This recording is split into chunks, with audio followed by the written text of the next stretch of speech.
Assalamualaikum warahmatullahi wabarakatuh. Perkenalkan, nama saya Muhammad Alvin Nur Ramadhani dengan NIM 058.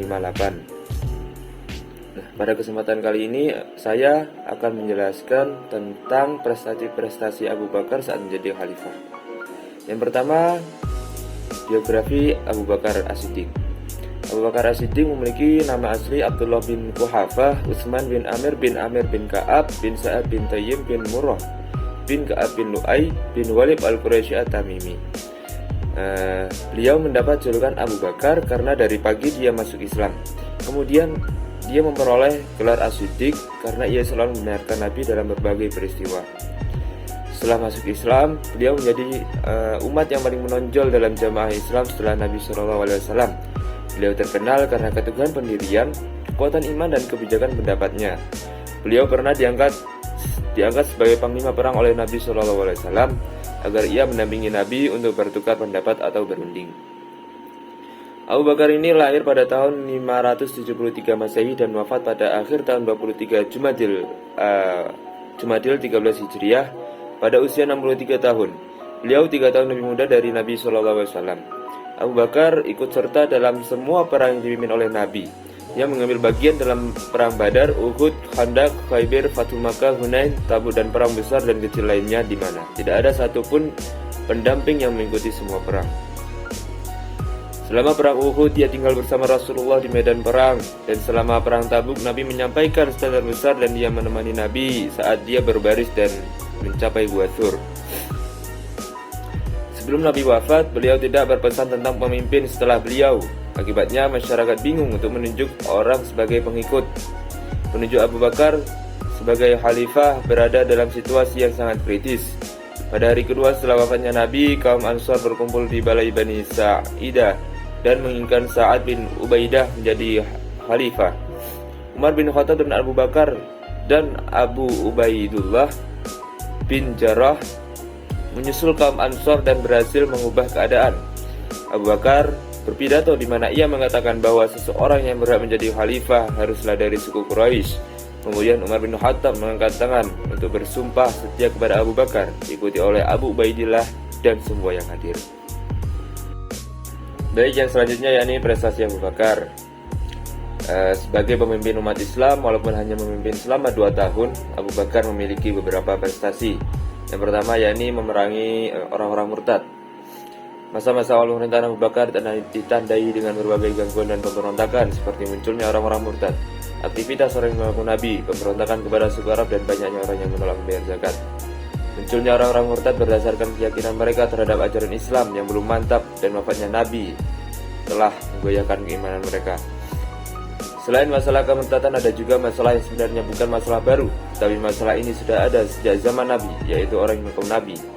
Karena menganggap kepemimpinan setelah Nabi adalah kepemimpinan yang lemah, mereka menjadi Nabi palsu. Di antara orang-orang yang mengaku Nabi adalah Musailamah al-Kadzab dari Bani Hanifah, dari Al-Yamamah, Al-Aswad al-Ins dari Yaman, Tulaiha ibnu Fuail dari Bani Asad. Kemudian orang yang ingkar zakat. Zakat sebagai salah satu rukun Islam, jika diabaikan termasuk mengabaikan agama. Itulah sebabnya orang-orang yang dianggap murtad. Bahkan ada yang menganggap zakat sebagai sukarela. Akumulasi penyebab enggannya orang-orang terlalu mengeluarkan zakat adalah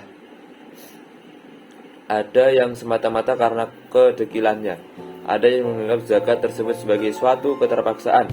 Dan golongan terbesar di antara mereka yang tidak mau membayar zakat adalah mereka yang salah dalam memahami arti Quran surah At-Taubah ayat 103. Mereka menganggapnya Nabi Muhammad yang berhak untuk mengumpulkan zakat karena beliau disuruh untuk mengumpulkan zakat. Kemudian langkah pertama Abu Bakar dalam memerangi pemberontakan adalah membentuk 11 pasukan yang segera diberangkatkan ke tempat yang dipilih untuk mengembalikan mereka ke jalan yang benar, di mana sebelumnya sudah dikirim surat ajakan untuk kembali ke ajaran Islam. Ketika mereka menolak, maka pasukan perang tersebut akan memerangi mereka. Peperangan terhadap kemurtadan ini disebut sebagai perang Riddah. Keberhasilan yang dicapai dalam peperangan tersebut dapat menunjukkan kepada dunia bahwa kebenaran akan menang. Hal itu merupakan kemenangan kekuatan moral atas kekuatan material. Islam yang dapat menahan kekuatan-kekuatan jahat, dan kemenangan itu menggertakkan musuh-musuh Islam dan membuktikan Islam memiliki kekuatan untuk melawan dan bertahan. Fenomena ini menjadi bumerang terhadap kekhalifahan Abu Bakar. Keberadaan nabi-nabi palsu ini sangat mempengaruhi situasi politik saat itu. Beberapa orang murtad bergabung dengannya dengan alasan mereka akan bersatu untuk melawan kekhalifahan Abu Bakar. Mereka percaya bisa menandingi kewibawaan Nabi Muhammad. Nabi palsu yang mampu menjembatani tekad bulat kaum murtad untuk memerangi kaum muslim. Mereka menyatukan kekuatan untuk hal tersebut. Abu Bakar mengirim pasukannya melawan kelompok Nabi palsu. Pasukan yang dikirim berhasil menyelesaikan misi mereka. Wasi membunuh Musailamah al-Aswad yang pernah menyebut dirinya Rahman al-Yaman, dibunuh lebih awal. Dengan kemenangan ini, Abu Bakar akhirnya mampu menaklukkan seluruh jazirah dan menekan pemberontakan kaum murtad. Kemudian prestasi yang selanjutnya yakni melakukan kodifikasi Al-Quran. Akibat terjadinya peperangan melawan kaum murtad, 70 orang hafiz gugur dalam peperangan dari para sahabat. Hal ini membuat Umar khawatir dan dengan gugurnya para hafid dan mengusulkan kepada Abu Bakar untuk segera mengumpulkan dan membukukan Al-Quran. Mulanya Abu Bakar menolak saran tersebut dan menolak untuk melakukan apa yang tidak pernah dilakukan oleh Nabi. Namun Umar harus membujuknya. Dan Abu Bakar pun menerima tawaran itu. Kemudian Abu Bakar memerintahkan Zaid bin Sabit, mengingat kedudukannya dalam masalah qiraat, kemampuan dalam masalah penulisan, pemahaman dan kecerdasannya, serta kehadirannya pada pembacaan yang terakhir kali. Dalam usahanya mengumpulkan ayat-ayat Al-Quran yang berserakan pada kulit-kulit, tulang dan pelepah kurma, Zaid bin Sabit bekerja sangat hati-hati. Benar ia hafal seluruh Al-Quran, namun untuk mengumpulkan Al-Quran yang sangat penting bagi umat Islam, ia tetap merasa perlu mencocokkan hafalan atau catatan sahabat lain dengan menghadirkan beberapa saksi. Setelah Zaid bin Sabit menyelesaikan kumpulan ayat tersebut dalam satu mushaf sesuai urutan yang ditetapkan Rasulullah, ia kemudian memberikannya kepada Abu Bakar sebagai khalifah saat itu. Mushaf ini tetap menjadi milik Khalifah Abu Bakar hingga akhir hayatnya. Kemudian prestasi selanjutnya yakni perluasan wilayah Islam. Meski awal kekhalifahan Abu Bakar penuh dengan kekacauan, namun ia tetap berkeinginan untuk melanjutkan rencana Nabi mengirim pasukan ke Syria. Ia percaya bahwa ini adalah rencana Nabi untuk memperkuat keamanan wilayah Muslim dari serangan Persia dan Bizantium. Khalid bin Walid yang dikenal sebagai pedang Allah diutus ke Irak untuk menunjukkan Al-Hira yang saat itu berada di bawah kekuasaan kerajaan Persia. Sementara itu Abu Bakar mengirim pasukan di bawah Amr bin As ke Palestina. Sementara itu Khalifah mengirim tentara ke Syria yang dipimpin oleh 3 orang, yaitu Zaid bin Abi Sufyan, Abu Ubaidah bin Al-Jarrah, dan Syurahbil bin Hasanah.